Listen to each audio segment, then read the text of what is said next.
Hello everyone. This is the our sixth lecture of this unit, that is the data acquisition and conversion.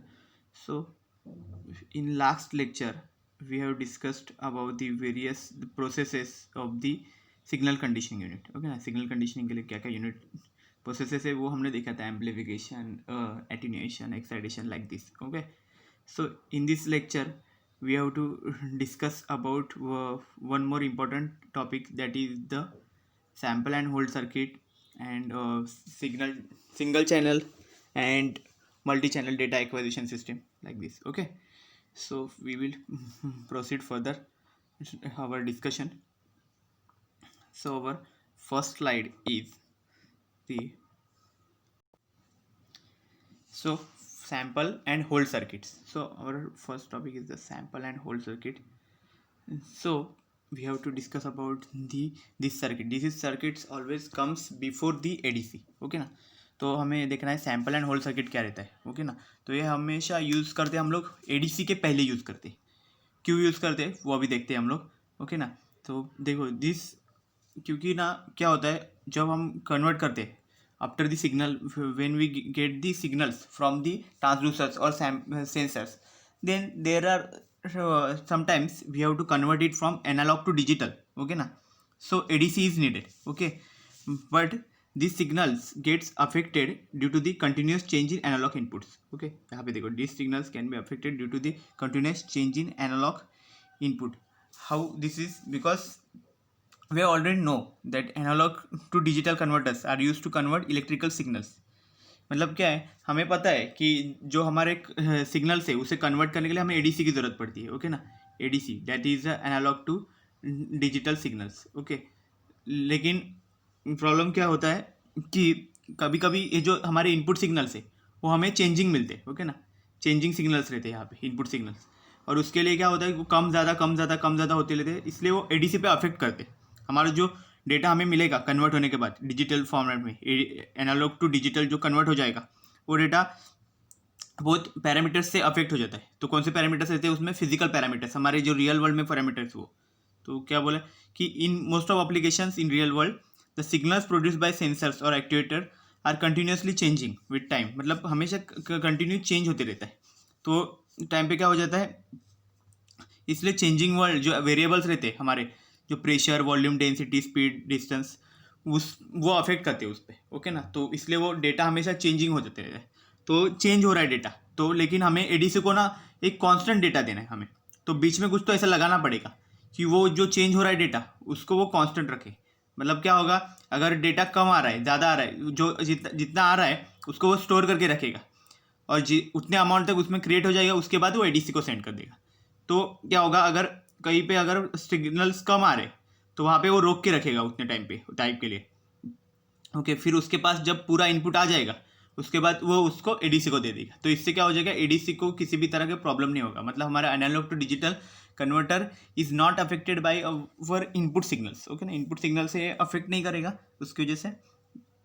तो ये सब situation है, ऐसी situation जब होती है तो वो टाइम पे हमें कुछ ना कुछ तो उसको कनेक्ट करना पड़ता है. That means for this such situations with the sensor और एक्चुएटर मतलब हमारा जो सेंसर से उसे एक्चुएटर बोलते होगे ना, output is directly connected as an input to an AD converter. अगर हम लोग इसको एडी कन्वर्टर को डायरेक्ट दे रहे, एडीसी को डायरेक्ट दे रहे, तो वो टाइम पे क्या होगा, कन्वर्जन प्रोसेस में बहुत डिफिकल्टीज आएगी. Conversion process will be affected due to continuous change in analogue input. हमारा जो इनपुट है कंटिन्यूस चेंज हो रहा है. अगर वो कम ज़्यादा ऐसे हो रहा है, अगर बीच में कम फिर वापस ज़्यादा फिर कम ऐसा हो रहा है, तो ये हमारा इस पर अफेक्ट करेगा एडीसी पे, क्योंकि ये इसको कंटिन्यू सिग्नल चाहिए. कम होगा एकदम से ज़्यादा हो गया फिर कम, फिर कुछ मतलब नहीं उससे ना, इसलिए उसको परफेक्ट सिग्नल चाहिए एडीसी को. तो इसलिए हमें इनपुट को पहले कुछ तो हमें सर्किटरी लगाना पड़ेगा कि जिससे हमें जो डेटा मिलेगा वो एक कंटिन्यू फॉर्म में आए, मतलब ऐसा आए कंटिन्यू. ओके ना, दैट मीन्स जो हम उसके पॉजिटिव और निगेटिव दोनों साइकिल्स उसमें परफॉर्म हो. ओके, इस तरह से डेटा उसे बोलते हैं हम लोग कंटिन्यू. और ये देखो, ये बीच में इसके एम्पलीट्यूड्स देखो कितने छोटे हैं, यहाँ पे कितने बड़े हो गए, एकदम एम्पलीट्यूड्स कम ज़्यादा हो रहे. तो इसलिए इसको बोलेंगे हम लोग कि ये चेंजिंग करंट है. ओके ना, चेंजिंग है इनपुट से. ओके, उसको हमें ऐसे फॉर्म में इसको कन्वर्ट करना है, फिर उसके बाद एडीसी को कनेक्ट हो जाएगा. Okay, this problem is overcome by placing a sample and hold circuit before the AD converter. मतलब कैसा है, ये सैंपल्स इसको जो चेंज करना है ये सिर्फ और सिर्फ किससे हो सकता है, तो सैंपल एंड होल्ड सर्किट से हो सकता है। तो यहाँ पे देखो सर्किट शो किया है, तो वहाँ पे सैंपल एंड होल्ड सर्किट में मेन चीज़ें क्या क्या रहती है, देखो इनपुट तो रहेगा, आउटपुट रहेगा, मेन यहाँ पे रहता है यहाँ इसका स्विच और गेट बोलते हैं इसको, ओके ना। तो स्विच बहुत तरह के रहते हैं, इसके लिए देखो switch can be of transistor, मतलब जो हमारा बीजेटी रहता है, या फिर मॉसफेट जो हमारा मेटल ऑक्साइड जो फेट रहता है, ओके ना, फील्ड इफेक्ट ट्रांजिस्टर, तो वो एक रहता है मॉसफेट। तो इस पर कोई भी किसी भी तरह का ट्रांजिस्टर यहाँ पे स्विच के लिए रख सकते हैं, ओके ना। ट्रांजिस्टर स्विच का कैसे काम करता है वो हम आगे देखेंगे, ठीक है ना। वो जिस तरह से का अगर जब तक बेस पे करंट नहीं आएगा तब तक वो ऑन नहीं होता है, ओके ना, इस तरह से तब तक वो ऑफ कंडीशन में रहेगा। तो यहाँ पे हम लोग वो लगा सकते हैं, यहाँ पे गेट लगा सकते हैं, गेट में अगर इनपुट देंगे हम लोग तो वो करेगा, मतलब इसको जो वोल्टेज मिलेगा उसको हम कंट्रोल वोल्टेज बोलेंगे, ओके ना, कंट्रोल वोल्टेज होगा ये, ओके। कंट्रोल वोल्टेज को हम लोग वीसी लिख सकते हैं यहाँ पे, ठीक है। तो ये यहाँ पे रहेगा। और अभी नेक्स्ट क्या है, इसमें और एक चीज़ इंपॉर्टेंट है, one more is that capacitor, it is also main component of the sample and hold circuit, okay. एक स्विच हो गया, एक कैपेसिटर हो गया, दोनों भी इंपॉर्टेंट है, ओके। यहाँ पे दोनों भी यहाँ पे बहुत इंपॉर्टेंट चीज़ है, एक है यहाँ पे स्विच और सेकेंड है यहाँ पे कैपेसिटर, ओके। तो ये किस तरह से काम करता है वो अभी हम लोग आगे देखेंगे। सो इसमें जो जिस तरह से ये सैंपल करेगा एक एक चीज़, ओके ना, तो number of samples per second taken from a continuous signal to discrete signal is called a sampling rate. तो यहाँ पे दो तरह की प्रोसेसेस होती है इस तरह से, और इसमें दो मोड्स रहते हैं। जो हमारा स्विच है उसमें दो मोड रहे, एक तो एक ऑन रहेगा, इस पर एक ऑफ रहेगा। मतलब स्विच ऑन भी होता है, मतलब क्लोज हो गया, ऑन मतलब क्लोज, ये जब स्विच इसको अगर कनेक्ट हो गया तो ये ऑन हो जाएगा, और ये अगर इससे अलग है तो ये ऑफ है, मतलब क्लोज, ये ओपन हो गया अभी, ठीक है ना। ओपन और क्लोज इसमें दो कंडीशन होगी, और वो दोनों के वजह से यहाँ पे दो प्रोसेस होंगी, वो है एक सैंपल होगा और एक होल्ड होगा। तो सैंपल को बोलेंगे सैम्पलिंग, होल्ड को होल्डिंग प्रोसेस, ओके। तो दो तरह की प्रोसेसेस भी होंगी। तो जो सैंपल्स लेते जाएगा, तो उस टाइम पे उस प्रोसेस में से देखो number of samples per second taken from a continuous signal to a discrete signal is called as sampling rate. तो उसके साथ जो कितना अमाउंट का वो सैंपल रह रहा है, कितने अमाउंट में सैंपल इसमें स्टोर हो रहा है, कैपेसिटर में स्टोर होते रहते हैं, क्योंकि चार्ज, उसी को सैम्पलिंग बोलते हैं। तो वो कितना हो रहा है उसको हम लोग उसका बोलेंगे सैम्पलिंग रेट, उसको ही को बोलेंगे हम लोग sampling rate, okay. That is the rate at which the switch or logic gate is operated defines the number of samples per second taken from a continuous signal to a discrete signal, okay ना। जो continuous signal है उसको हम discrete signal में convert कर लेंगे, okay. मतलब ये डिजिटल फॉर्मेट में ये सिग्नल्स को कन्वर्ट कर देता है, ओके। डिस्क्रीट मतलब क्या था, कंटिन्यूस मतलब हमारा एनालॉग, और डिस्क्रीट मतलब हमारा डिजिटल फॉर्मेट, ओके। हमने उसको फर्स्ट लेक्चर में हमने देख लिया है कि कंटिन्यूस सिग्नल्स क्या रहते हैं, ये डिस्क्रीट क्या रहता है, ओके ना। हाँ, like this, okay. Now proceed to the next slide, that is यहाँ पे देखो अभी क्या बोला है हमने, यहाँ पे एक sample and hold circuit consider किया है। तो ये सैंपल एंड होल्ड सर्किट कैसे बनाया गया है, ये ओपैम्प से बनाया गया हुआ है, ओके ना। यहाँ पे दो तरह के ऑपरेशनल एम्पलीफायर ओपैम्प हमने कनेक्ट कर दिए, ओके ना। ये एक्चुअल में इनपुट बफर का काम कर रही है दोनों यहाँ पे, और बीच में जो सर्किट है यहाँ पे जो ये जो इतना पार्ट है, ओके, ये है हमारा sample and hold circuit, okay. ये है इनपुट पार्ट, ये जो पूरा पार्ट है वो है input, okay, this known as the input, okay. Then this part is known as the output, okay. ये इतना पार्ट है वो आउटपुट का है, ओके। तो इतना क्लियर हो गया। और ये हमारा बीच का जो पार्ट है यही है हमारा सैंपल एंड होल्ड सर्किट। तो हमें देखेंगे, देखो the switch will be controlled by a digital input, यहाँ पे बताया गया switch will be controlled by digital input, मतलब डिजिटल इनपुट यहाँ पे हम लोग देखेंगे, देखो यहाँ पे डिजिटल कंट्रोल लिखा हुआ है। डिजिटल इनपुट यहाँ पे हम लोग जब देंगे तभी ये स्विच ऑन या ऑफ होगा उस डिजिटल इनपुट के हिसाब से, ओके। मतलब उसमें कंडीशंस हम लोग देंगे कि इवन पे ऑन हो या फिर ऑड पे ऑन हो, जैसे जिस तरह से डिजिटल इनपुट देंगे उसके हिसाब से वो ऑन ऑफ होते जाएगा, ओके। देन यहाँ पे हम लोग देखेंगे कि कैसे ये वर्क कर रहा है। So figure, this figure show the typical circuit diagram. तो यहाँ पे ये सर्किट डायग्राम है जिसमें सैंपल एंड होल्ड ऑपरेशन दिखाया गया है। Analogue input is given to the unity gain buffer amplifier A1। तो यहाँ पे देखो A1 यहाँ पे नाम दिया गया है, ओके, इसी को बोला है बफर एम्पलीफायर। ओके ना, दोनों भी बफर का ही काम कर रहे हैं। तो ये जो है A1 एम्पलीफायर, तो ये डायरेक्ट कनेक्ट हो गया है स्विच पे। Okay, and this switch will connect to the capacitor only when the switch is close. Okay, ये अगर क्लोज होगा तो ही ये कैपेसिटर को कनेक्ट होगा, और कैपेसिटर यहाँ पे ग्राउंडेड कर दिया है। ओके, और this capacitor then connected to the this output buffer amplifier. Okay ना, यहाँ पे आउटपुट बफर एम्पलीफायर है जो डायरेक्ट एडीसी को कनेक्ट हो रहा है। ओके, यहाँ पे कनेक्ट हो जाएगा। तो यहाँ पे देखो हमारा ये इनपुट है, तो इनपुट यहाँ पे क्या रहेगा, चेंजिंग इनपुट हम लोग कंसिडर करते हैं। देखो ना, कम ज़्यादा ऐसा एक चेंजिंग इनपुट है, वो हमने यहाँ पे वी इन में कनेक्ट कर दिया है। ओके, और अभी क्या होगा, इसका जो ये पहला जो कैपेसिटर है, पहला जो हमारा ओपैम है, तो इस ओपैम का जो आउटपुट है वो हाई इम्पीडेंस है। ओके ना, यहाँ पे आउटपुट हाई इम्पीडेंस इसका मतलब क्या है, इसके आउटपुट में किसी भी तरह का करंट फ्लो नहीं हो सकता यहाँ से। ओके ना, बाहर से कोई भी करंट इसके अंदर नहीं आ सकता है। ओके, इसका आउटपुट इम्पीडेंस बहुत हाई रखा है, तो इसलिए क्या होगा, कैपेसिटर में से करंट यहाँ पे पीछे आ नहीं सकता है, यहाँ पे बहुत हाई है इसलिए। ओके, देन क्या हो गया, देन नेक्स्ट इज द यहाँ पे जो है आउटपुट बफर, जो इसका तो इनपुट जो इम्पीडेंस है, इनपुट इम्पीडेंस बहुत हाई है। इनपुट इम्पीडेंस देखो, इनपुट यहाँ पे हो गया, इनपुट इम्पीडेंस बहुत हाई होने की वजह से क्या हो जाएगा, यहाँ से जो करंट निकलेगा वो तुरंत इसके अंदर जा नहीं सकता है, क्योंकि इनपुट इम्पीडेंस बहुत हाई है। तो जब ये क्लोज ओपन भी होगा तो भी ये यहाँ से तुरंत इसके अंदर नहीं जा सकता। ओके, तो इसलिए ये इसके अंदर स्टोर रह जाएगा। तो अभी हम लोग देखेंगे वन बाय क्या है। देखो, तो देखो कैपेसिटर क्या होगा, देखो यहाँ पे पहले हम लोग पहली कंसिडर कर रहे कि ये स्विच हमारा हमने क्लोज कर दिया है। ओके ना, ये स्विच है तो इसको हम लोग क्लोज कर देंगे। पहले स्विच को हम लोग एक क्लोज कर दिया। ओके ना, स्विच इसके ऊपर आ गया, स्विच क्लोज हो गया है। देखिए, so when the switch is close the capacitor is connected to the capacitor, यहाँ पे है देखो CSH लिखा है ना, यहाँ पे सैम्पल होल्ड का कैपेसिटर है, is connected to the output amplifier A1। तो अभी A1 के साथ इसे कनेक्ट हो गया है। Okay, and then this current is flows to the capacitor and capacitor gets charge. तो कैपेसिटर अभी चार्ज हो गया पूरी तरह से।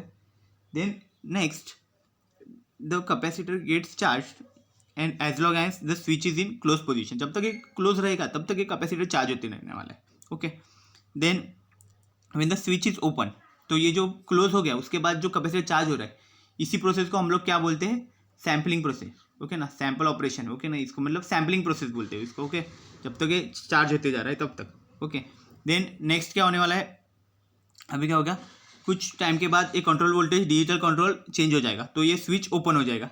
स्विच ओपन हो गया, अभी देखो हम लोग कंसिडर करते हैं कि स्विच ओपन हो गया।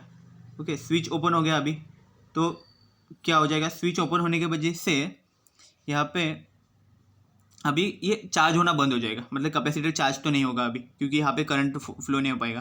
Then when the switch is open the capacitor will hold this voltage. तो अभी क्या होगा, कैपेसिटर को एक ही पाथ है, यहाँ पे जा सकता है वो, यहाँ पे तो जा नहीं सकता था, यहाँ पे जा सकता है। बट यहाँ पे ये प्रॉब्लम क्या है कि ये जो है इसका आउटपुट इनपुट इम्पीडेंस बहुत ज़्यादा है। इनपुट इम्पीडेंस मतलब एक तरह का रेजिस्टेंस, अगर रेजिस्टेंस ज़्यादा है तो यहाँ पे फ्लो नहीं हो पाएगा। तो इसलिए क्या होगा, जो कुछ है चार्ज है तो इसके अंदर ही स्टोर होते जाएगा, तो कैपेसिटेंस उसको होल्ड करके रखेगा, जो पहले जो इसके अंदर था उसी को वहाँ पे रुका के रखेगा, उसको कहीं पे भेजेगा नहीं। ओके, और इसकी वजह से क्या हो जाएगा, ये पूरी तरह चार्ज होते जाएगा, इसमें वो स्टोर होके रहेगा। ओके ना, तो इस प्रोसेस को क्या बोलेंगे, holding process. Okay, hold operation यहाँ पे बोलते हैं। देखो होल्ड ऑपरेशन, बिकॉज क्या है कि उसने होल्ड करके रखा है वहाँ पे कुछ टाइम के लिए, इसलिए कैपेसिटर ने वो हमारा जो इनपुट है उसको होल्ड करके रखा हुआ है, इसलिए उसको होल्डिंग टाइम बोलेंगे। Okay, so that output of amplifier A2 will apply the voltage to AD converters. Okay, तो उसके बाद से फिर आउटपुट जो है वो हमारा A2 का जो आउटपुट रहेगा वो हम AD कन्वर्टर्स को वहाँ पे दे देंगे। Okay, the unity gain amplifier, उसके बाद जैसे ही क्लोज हो जाएगा उसके बाद वो पूरा का पूरा उसको मिलते जाएगा। Then A2 gives high input impedance that will not discharge the capacitor during the conversion time of the AD conversion operation. Okay, thus the AD converter receives the steady DC input voltage, which is called as hold operation. मतलब जो हमने hold operation देखा वो क्या था actual में, वो दिया है AD converter receive the steady DC input voltage. This hold operation is called the holding process. Okay ना, होल्डिंग प्रोसेस भी बोलते हैं, अभी होल्ड ऑपरेशन बोलते हैं। This operation is called hold. Then क्या यहाँ पे देखो, यहाँ पे परफॉर्म किया, तो यहाँ पे ये प्रोसेस तो समझ में आ गई। तो अभी देखो यहाँ पे वेव्स दिए गए हैं, देखो यहाँ पे इनपुट हमारा ऐसा है, ओके ना, इस तरह से यहाँ पे शो किया है इनपुट यहाँ पे, और उसको यहाँ पे देखो होल्डिंग का काम कहाँ पे हो रहा है, देखो ये इसको डिजिटल फॉर्मेट में कन्वर्ट कर रहा है। देखो हमारा वेव, ये जो डॉटेड दिया है ये हमारा इनपुट था, और ये जो यहाँ पे दिखा स्ट्रेट दिखाया गया है, देखो सैम्पलिंग जहाँ पे हुआ, सैम्पलिंग हुआ वहाँ से क्या हो गया, एकदम से स्ट्रेट ऐसे लाइन खींच गया। सैम्पलिंग जहाँ जहाँ हुआ वहाँ पे वो डिजिटल में कन्वर्ट हो गया, मतलब यहाँ पे हमें डिजिटल फॉर्मेट में मिल रहा है। ओके, मतलब सैम्पलिंग जो है वो करके उसको एडीसी पे जा रहा है, मतलब वो डिस्क्रीट सिग्नल्स को उसको वहाँ पे भेज रहा है वो टाइम पे। तो यही एक्चुअल में वर्किंग है कि सैम्पल एंड होल्ड सर्किट का। ओके, यहाँ पे इस वेव फॉर्म में आप लोग देख सकते हो, तो voltage is held constant, okay ना, एट दिस टाइम जहाँ पे होल्ड किया है वहाँ पे वोल्टेज कांस्टेंट है, ओके, वोल्टेज चेंजिंग नहीं हो रहा है। सो this is the description of the sample and hold circuit. तो एक्चुअल में इसका जो यूज़ है वो कहाँ पे हो रहा है, हमारे एडीसी के लिए यूज़ हो रहा है। क्या हम लोग हमारे जो एनालॉग और डिजिटल कन्वर्टर्स जो यूज़ कर रहे हैं उसमें ये ज़्यादा यूज़ हो रहा है। तो अभी नेक्स्ट हम लोग क्या देखेंगे, सिंगल चैनल डीएएस। तो इसका मीनिंग क्या है, सिंगल चैनल डीएएस मतलब डेटा एक्विजिशन सिस्टम, मतलब हमारी सिंगल चैनल मतलब क्या हो गया, सिंगल लाइन, मतलब जो पाइप वगैरह कुछ भी रहेगा तो उसको हम लोग चैनल बोलते हैं, ठीक है ना। तो वो क्या हो गया, अब ये सिंगल है, सिंगल इसमें से फ्लो होगा सब, ओके ना। तो इसी को हम लोग बोलते हैं सिंगल चैनल डीएस, ऐसे डेटा एक्विजिशन सिस्टम, ओके ना। तो सिंगल चैनल क्यों बोला है, मतलब इसमें सिंगल फॉर्म में ही जाएगा, मतलब अभी तक हमने जो कुछ भी देखा था वो सब सिंगल चैनल के ही देख रहे थे हम लोग, इतना कुछ मल्टीप्लेक्सर मल्टीप्लाई करके हमने देखा नहीं उसको अभी तक, ठीक है ना।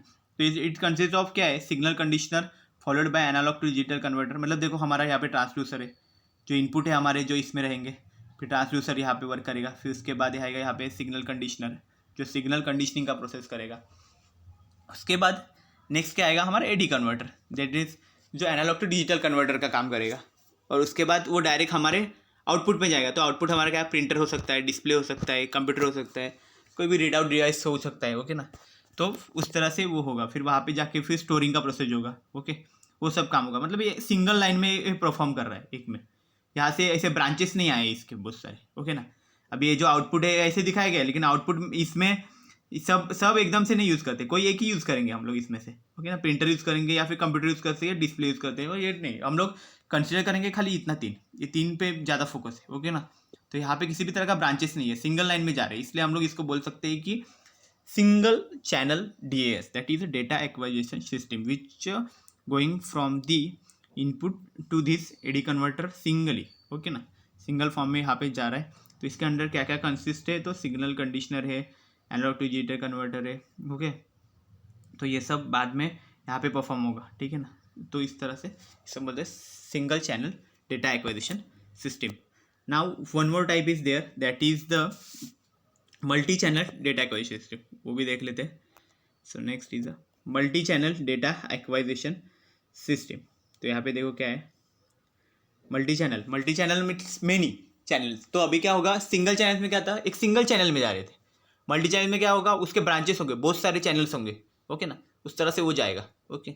तो ये कैसे हो रहा है, देखो, तो मल्टी चैनल का एक यहाँ पे एग्जांपल आप देख सकते हो, देखो इस डायग्राम में आपको दिखेगा। तो there are several single data acquisition system preceded by a multiplexer. देखो यहाँ पे, तो मल्टीप्लेक्सर को बहुत सारे सिंगल डेटा, जो ये पूरा एक है वो सिंगल डेटा चैनल है, ये भी एक सिंगल चैनल डीएएस है, ये भी एक सिंगल चैनल डीएएस, ये भी एक सिंगल चैनल डीएएस, ऐसे मतलब चार है, चार के चार इसको मल्टीप्लेक्सर को जा रहे हैं, ओके। तो मतलब बहुत सारे single channel data acquisition system मिला के multi channel data acquisition system बन रहा है, इतना याद रखो, ओके। देन क्या है, this signals are further converted to digital signals by using analog to digital converter.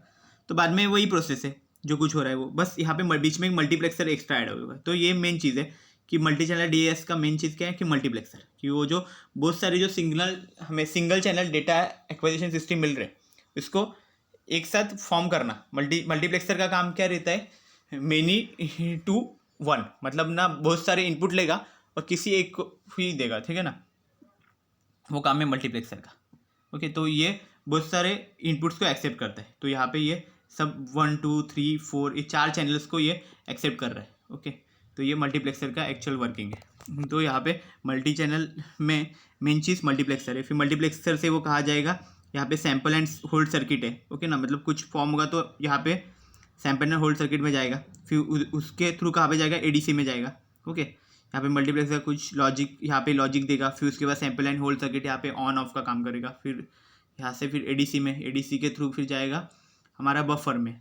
Buffer मतलब हमारे जो यहाँ पे जो हमारा आउटपुट रहेगा वहाँ पे, ओके ना। तो यहाँ पे कंप्यूटर में यहाँ पे इसके थ्रू जाएगा कंप्यूटर और डेटा ट्रांसमिशन, ओके ना, वहाँ पे ट्रांसमिट हो जाएगा, तो यहाँ पे हमारी प्रोसेस एंड हो जाएगी। तो यही है multi channel data acquisition system. तो एक्चुअल में इसमें क्या है, after completion of this acquisition process the sample and hold is switch the hold mode.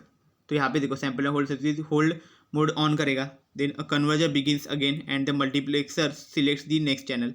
तो कन्वर्जन यहाँ पे वापस चालू हो जाएगा, फिर उसके बाद मल्टीप्लेक्सर नेक्स्ट चैनल को सिलेक्ट कर देगा, फिर उसके बाद उसके नेक्स्ट, फिर उसके नेक्स्ट, ऐसा वो वन बाय वन सबको सेंड करते जाएगा। This method is relatively slower than this systems where the sample and hold outputs और this method is relatively slower where the sample and hold outputs are or even ADC outputs are multiplexed, but it has the advantage of low cost due to sharing of majority or subsystems. Applications of data acquisition system 16.8, okay ना। तो क्या है applications of data acquisition system में हम लोग क्या क्या देखेंगे। देखो अभी तक हमने जितने भी देखे डेटा एक्विजिशन सिस्टम, जो हमारे सिंगल चैनल है, मल्टी चैनल है, ओके ना।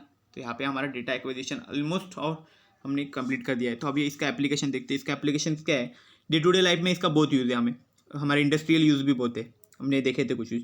बाद में इसमें क्या है, टेम्परेचर मॉनिटरिंग मेन है, तो टेम्परेचर हम लोग मॉनिटर कर सकते हैं। फिजिकल पैरामीटर्स कोई भी तो उसको हमें कैलकुलेट करना है, ओके ना, उसका डेटा कलेक्ट करना है, तो उसके लिए भी हम लोग ये यूज़ करते हैं। Then multi point weight scales, okay ना, देन प्रेशर मॉनिटरिंग के लिए यहाँ पे यूज़ कर रहे हैं उसका, ओके। तो ये सब डेटा एक्विजिशन सिस्टम्स के एप्लीकेशन है, हमें किस तरह से इसको वन बाय वन परफॉर्म करना है, वो सब चीज़ यहाँ पे होगा। तो डेटा एक्विजिशन वो सब एप्लीकेशन है, is mainly used in industrial and scientific fields like aerospace, biomedical and telemetry industries।